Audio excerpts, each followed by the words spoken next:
I hope you love the setup and everything. Absolutely, absolutely loving it, and good to be here in Odisha, Yes. and especially knowing that 160 women get Yes. together and make innovate Yes. and create such a wonderful opportunity for all the women who are entrepreneurs. So fantastic to be here, and I saw so many stalls, Yes. and the vibe is really good. Thank you, thank you. You are a cricket star, and I must say a heartthrob of the nation. So thank you for joining us. And I must also say that like entrepreneurs, sports is very similar. We have to always have the grit, never give up attitude. And like how has your journey been with like cricket as a sports, and how do you relate yourself as a go-getter and never quit kind of attitude? Because I think right now after my retirement, I'm sort of an entrepreneur as well. Okay. I have academies as well. Oh, yes, yes. I do invest in quite a few things as well.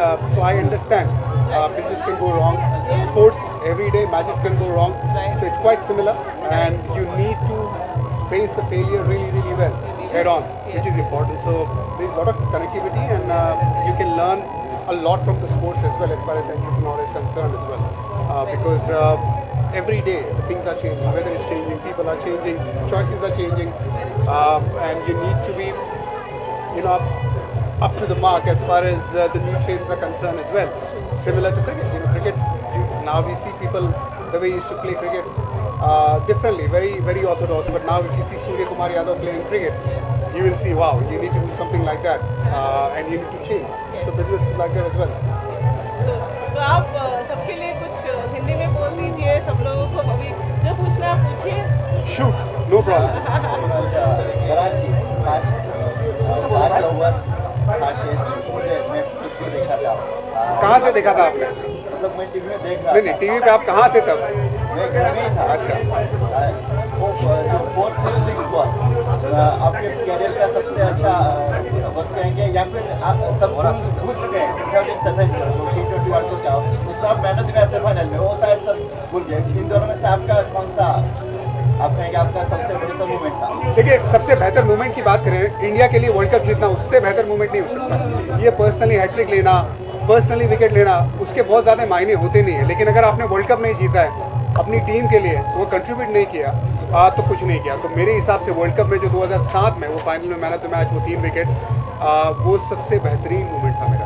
और दो सवाल है. देखिए, जब आप पहले debut किए थे तो आपका स्पीड था, स्विंग था, सब था. मैं पर्सनली बहुत खुश था, और खास करके ऑलराउंडर मिल गया टीम इंडिया को, बहुत अच्छा. लेकिन फिर जब आपका थोड़ा इंजरी हुआ और आप बॉलिंग स्लो कर रहे थे और विकेट कीपर आगे रह रहा था, मैकग्रेथ को भी आगे रह रहा था, लेकिन मैं जानना चाहता हूँ कि आपको क्या फील हो रहा था जब विकेट कीपर आगे आ रहा था? पहले तो आप 140 से ऊपर, जब कीपर आगे और आप बॉलिंग करते हैं.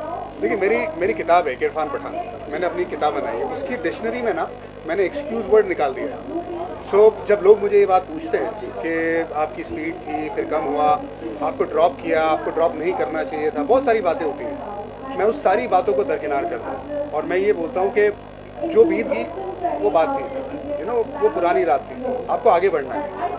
मोस्ट इम्पॉर्टेंटली जो मैंने अचीव किया, लोग कहते हैं और ज़्यादा अचीव कर सकता था, जिसमें कोई शक नहीं, और ज़्यादा अचीव कर सकता था. बहुत सारी चीज़ें उसके लिए जाती हैं, चाहे वो बैकिंग हो, चाहे वो इंजरी होना. लेकिन अगर मुझे दोबारा वो चीज़ जीने का मौका मिले तो मैं इंजरी के बाद थोड़ा वक्त लेके आता.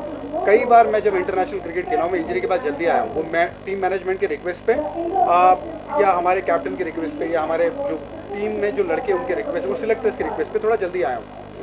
अभी चीज़ें बदल गई है, तो अगर मुझे वो दोबारा जीने का मौका मिले, तो मैं अगर इंजरी हुई है उसके बाद थोड़े मैचेस खेलूँ, मतलब पूरी फिटनेस करूँ, उसके बाद मैचेस खेलूँ, फिर आऊँ, तो फिर स्पीड पे असर नहीं पड़ता है, फिर आपका वो फॉर्म बरकरार रहता है. लेकिन एक बार जब माहौल बनता है ना इंडिया में, तो फिर वो माहौल को चेंज करना बड़ा मुश्किल, क्योंकि आपको ये याद है स्पीड कम हुई थी. लेकिन मेरा सबसे अच्छा बॉलिंग का जो साल था, जिसमें मैं बैट्समैन को डिफेंस करके भी आउट कर रहा था, बड़ी बड़ी विकेटें भी ले रहा था, वो 2012 था.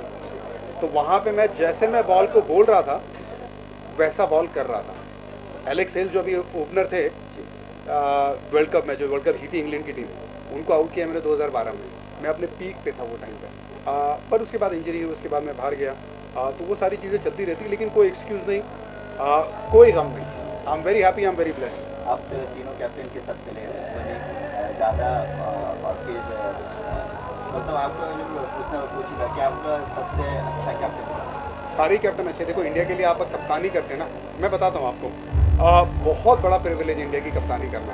तो सबसे पहले तो ये तीनों कमाल के कैप्टन। दादा ने इंडियन क्रिकेट को बदला है, उनके माइंडसेट को बदला है। देखिए वो टाइम पे जब वो कप्तान आए थे, वो कप्तानी करना आसान नहीं था, वो बहुत मुश्किल दौर था।